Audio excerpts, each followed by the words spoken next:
Now, from the most famous person in the world to someone you almost certainly haven't heard of.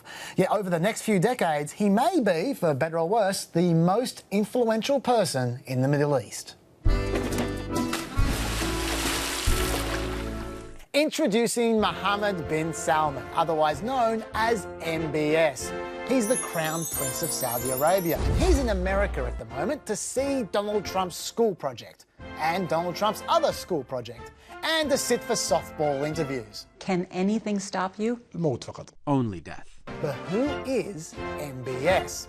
Well, the Trump administration is very fond of him, especially Jared Kushner, who's formed a bond with the Saudi Crown Prince. You see, they've got a lot in common. They're both 30-somethings, they both grew up rich, and neither of them has a White House security clearance. But most importantly, MBS is a reformer, spearheading what he calls Vision 2030. To book an eye test at OPSM. No, not like that. Vision 2030 involves instituting reforms such as allowing women to drive, watch soccer matches, join the military and start businesses by themselves. The plan's also to diversify the economy, reducing dependence on oil. They're developing the public sector, and they've reopened the cinemas for the first time in 35 years. Okay, that last one might not count as progress, but this is generally sounding great. However, there is another side to MBS. Almost immediately after MBS came to power, he locked up hundreds of influential businessmen in the Riyadh Ritz-Carlton Hotel. He accused them of corruption, and he kept them there for months, only letting them go after they coughed up over $100 billion. $100 billion. If only it was like that. Early on, at least 17 detainees were hospitalised for physical abuse, and one later died in custody with a neck that appeared twisted, a badly swollen body and other signs of abuse. But at least their wives were allowed to drive them to the hospital. Sounds harsh, but on the other hand... What we did in Saudi Arabia was extremely necessary. Well, okay then. As you were.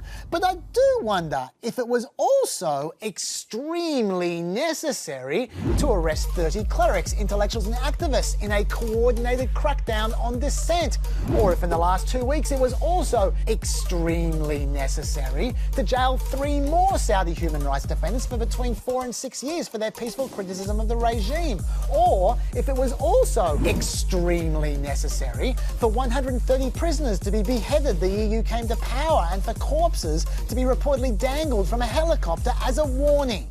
Just wondering. Then there's MBS's foreign policy. June last year, Saudi Arabia led an Arab blockade of Qatar, prompted by what appeared to be a made-up news story. 9 months later, that blockade is still going. And do not get me started on Yemen. Please do not get him started on Yemen. Sorry, John. Too late. The war in Yemen is MBS's baby, and it's gone on for 1,000 days. 22 million people need humanitarian assistance, with 8 million of them on the verge of starvation, and it's seen the worst cholera outbreak in modern history. And let's not forget that America not only sells Saudi Arabia a lot of weapons, but the Air Force refuels coalition planes in mid-air between bombing runs, and Central Command provides targeting intelligence and assistance. And that assistance allowed Saudi Arabia to be extra precise when they hit 356 farms, 174 marketplaces, and 61 food storage sites over little more than a 2-year period. Although, of course, they deny they're going after Yemen's food supply, even though they put up a blockade that interfered with food getting to large parts of the country.